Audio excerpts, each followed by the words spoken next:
को तो हमेशा 24 घंटा सूत उठ के भाभी आवा बाजी आवा जी जड़वा तो खुला ही बा। हां आ जाइए बोली क्या बात है सही आ गए नहीं खाना खा के लेनी? घूमते बैठी ना खाना खा लेनी का हो भौजी पूरा एकदम निक पोत के एकदम सब रहा है। अरे एक बात बताई हाँ। हमर ननद वाला ना छोटकी तो वही आगे तो वाला कहली वाला कि- की पोत के रख ले बानी अच्छा वो तो कहले कि ना हमरा घर के भौजी हमरा काम ना करे देवेली। तो उनका का हम काम करे दी रे बताई ना वो तो ससुराल से आवत ना तनी पोत के रख ले भैया बानी कहाँ बड़न भैया हाँ और मतलब ऐसे पूछ दे रही है काहे के से माने देखा का था है माने बहिन के देख को भैया लौकेला भौजाई ना लौकेला ना का है ना पूछे कि नहीं का ऐसी भी थोड़ा सा ननद लोग के थोड़ा सा भाई से रहेला चलेला तका सा प्रेम भाव ना हो भौजी ऐसा कुछ सोची हम मत खाना खा ले बड़ू। हाँ अभी तो कोई नहीं भैया के साथ खाना अच्छा का बात बा हो भौजी आजकल बड़ी सुगर लगा तड़ू। मैंने सुगर लगा था नी हाँ लाइन मार के भैया चला आजकल जाने क्या करत हो उनका। भैया दिन रात लाइन मारते ही बारन अब तू रोड में लाइन मारी ठीक बना अच्छा ए भौजी को बात कोही हाँ बोली जब तू काला बिंदी साटेलू ना हाँ हाँ इंदर का पड़ी लगिलू पड़ी पड़ी लगी ये जब भैया पैकेट में खरीद के छुपा छुपा के लेके आवल हमारे सब ना तो बाबूजी देखें तो कहीं से मौके के लिपस्टिक सिंदूर खरीद के देते रहे कहाँ रखवेले रहू मेहंदिया।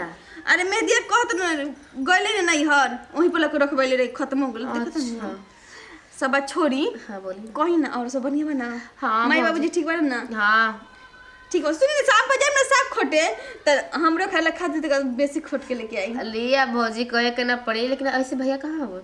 भैया सुते गेल बन घरवा में अच्छा ठीक है बा जान का भैया इसके पास अरे कुछ ना काम बा? भौजी कुछ काम रहे ऐसे तो ना पूछता कैसे जाके समाचार पूछ ली का सा ऐसे भी जाइए दोपहर में खेत में बाव कर जाए के बा तभी खाना ना खा के सोचे कल हम बोलनी कि आराम करो रख ली ठीक बाटे आवा तनी पूछ के ठीक ना। ठीक बा जाए ऐसे भाई बहन के ना थोड़ा बहुत प्यार इतना रहेला कि हम समझ ही नहीं आवे कितना भाई बहन के प्यार रहेला ए सुते दे रे जाई बा खेत बार तू तो परेशान कर रख देली अरे उठा ना तू हाँ हम ई मरते हैं तू इजी का करैली रे एक तो इमे डरे की कौन बात है। हाँ भौजी ने परमिशन लेके आई है ठीक ना आई मत सोचिए कि आज शादी कर ले तो तुम मेहरारू वाला बन जाएगा तो मेहरारू से पहले हम बनी ठीक ना तेरे चलते अभी तक हम शादी नहीं केले सब टोला माला में पूरा माई बाप का बताना मत तेरी बेटी अभी शादी न करत। अरे धीमे धीमे बोल तो फौजी जान जी तो बवाल हो जी रे चल जाए तो उसे फौजी का परमिशन लेके लिए तो चल ठीक है बोले बोले बातें देखिए यार फौजी बड़ी चढ़ लेकिन देखो पता है तोरा आजकल का हो गल बाटे तो पहले न अब तोर सदी भर रहे ना तब एक दिन पर दुई दिन पर हमरा गली में तू मिलत रह लेकिन अब काहे मिलत रह ये बतावा तू हमरा पे शौक करतली हां और ये तिगरी खेत बोआ तनी कटवनी है तो समय कहां निकल पाता तोर से बात करे खातिर चाहे तोर से भेंट करे खातिर बताओ तो कम से कम टाइम निकाल के मुलाकात करे के चाहिए ना। टाइम निकाल के चल ठीक है ना तो टाइम निकालब अब खेत बाजी ना बतावा हमरा कल रात के इतना याद आवत रहे तोहर पहिल का वो सब प्यार हाय बप्पा जहाँ तहाँ हमने मिलत रही स्कूल में भी उगला सब याद आवत रहे कल रात के। तोरा याद में ना तले हम का करना है तोर फौजी रात में ये सुजल ना हम चल जाइन छत पे सुते जान तोरा पाछे खाली तोर फौजी के तो कुछ एक दिन ना तोर फौजी पूछ धलस लाल कहे ना कि काजी छता पे जा सुतत हतन तो हम कहन ना कि गर्मी होता ते लेकिन ओइसे जाके छता का मजबूरी रहे कि तू शादी कर लेला अभी तोरा ई समझदारी नहीं कि तहरा चलते अभी तक हम शादी नहीं केले तो एगो बात बताऊ हर बात करबो ना करब जिंदगी में तोरा से बहुत प्यार करेला बहुत। अरे पगली हम तोरा से प्यार करबे करना उसे जान तली हम सोचले बन नो का तू ई शादी करके खुश बड़ा ना रे पगली लेकिन बाबूजी ना हमारे बड़े ही कहता ना ओसे सुन ना हम सोचले बन कि हम तू ना पैसा बाबूजी ने मांगले बनी कि फीस जमा करे के बाद कराओ जी टिकट अब भाग चले गए ना तली कहां चल चले गाजियाबाद चले की और का आ उ जे रह के दुनिया अपन ऐश करे के का तब आई बोलते ही बानी तो फौजी ना अरे ना वो भौजा कहनी का भैया से कुछ बात करे का ठीक ना तो वही कह लिए कि जा जा के बात करेला कहनी को बहुत अच्छा समय मिलल हां जानतली रोज रोज पुअरा में कबो लाठे पे कबो कबो तोरा याद में तो ऐसे लगला लोग कबो बैठ को रोवे लगी लेकिन कबो कबो सोचने के चाहिए याद नहीं आवता जाके कबो मिलिए ले सुन ना कबो पुअरा पे कबो लाठ पे कबो कहां कहां आ नहीं पे फरिया ले रे अच्छा अरे अच्छा पहले ये बतावा अब से गली में बनू गोली में का तू जहां को अभी तोरा खातिर हम चौराहा पर खड़ा होगी। 2 दिन से काहे ना बता हमरा गली में 2 दिन से हमरा आंख देखी देखी आंख में हमरा आंसू आ जाला। चल ठीक बा, हमरा 12 बजे जाए को खेत बो है ना, खेत बो है ना तोरा से तोरा के एक नजर हम देख लेना त हमर पूरा दिन शुभ जाला। हां तो चल ठीक बा, अब तू इधर चल जी ना तो हम आज तोर संग चले के घूमे मार्केट चले के आ कोई दे भैया के जा खेतवा बुआ द ठीक रही हैं। हां ठीक बा ना। हाय पप्पा चलो ना वो बात तो हम कहे कर रहे लेकिन तू ही कर देला तो चल ले तू अब कर दे दी। अच्छा तब का जल्दी जल्दी ना तक हम देरी करता नहीं हम एकदम बेचैनी छ त जान जो बर्दाश्त नहीं के जान जो। पहले मेरा भी तू मिले रहता है तो कहता अरे जल्दी आओ रे बेचैनी पर धइले बा कहत रहा न। वही याद हमरा भी आवता। तू लेट करता ना तो तोर फौजी आज ना देख बवाल मर्जी। ओहो अरे कहत कि परमिशन लेके आइल बानी ठीक ना। परमिशन लेके गली। हां चल ठीक बात है, परमिशन जब लेके आई तो कोनो बात नहीं है त कम से कम चुम्मा दो है। अब ये कैसे दे दी चुम्मा दे दे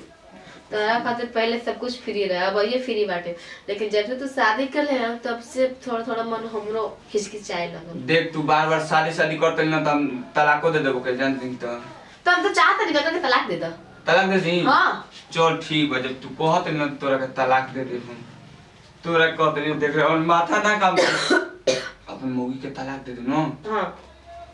लेकिन हमरा कसम खा वादा कर कि हां छोड़ दो करे के तू जो दे तब खाली वो दे कराओ तहली करे ना वादा अपन वादा पूरा के लिखा। एक दिन कहनी के 7 बजे जी है संगिया क्यों आई रही कैसे आ तू तो वादा सब्जी बनाओ करते। तेरे घरे सब्जी में तारा आग लागो।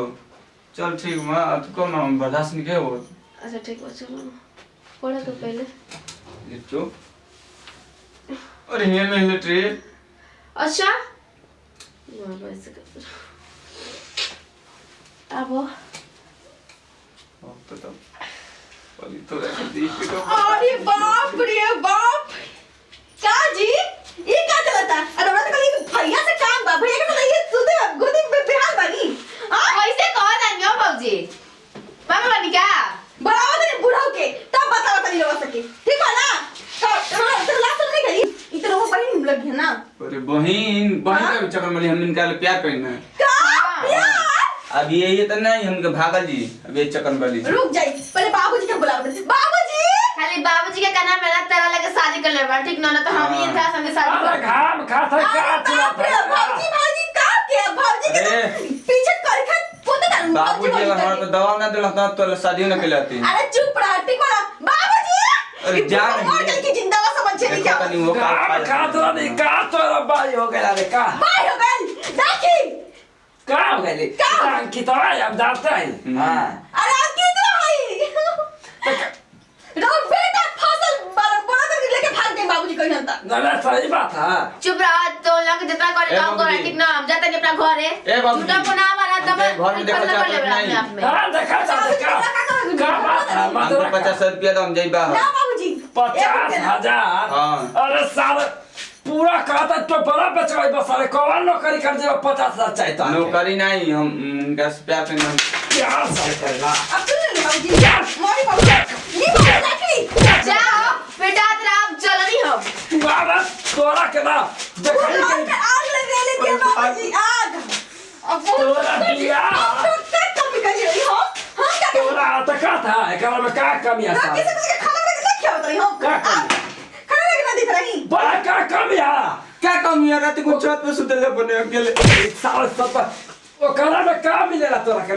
तोर बढ़िया सारा इज्जतिया हमारे ऊपर लगा बड़ा बाबूजी के सामने जेब में से बकता ही ना एक लिया पूरा काहे के मारलो उतना हो तू जगह तम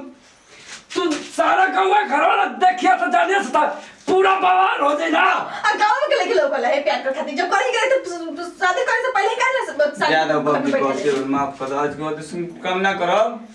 सारे का खर्च चलता रहा के ओकर खर्च चला भर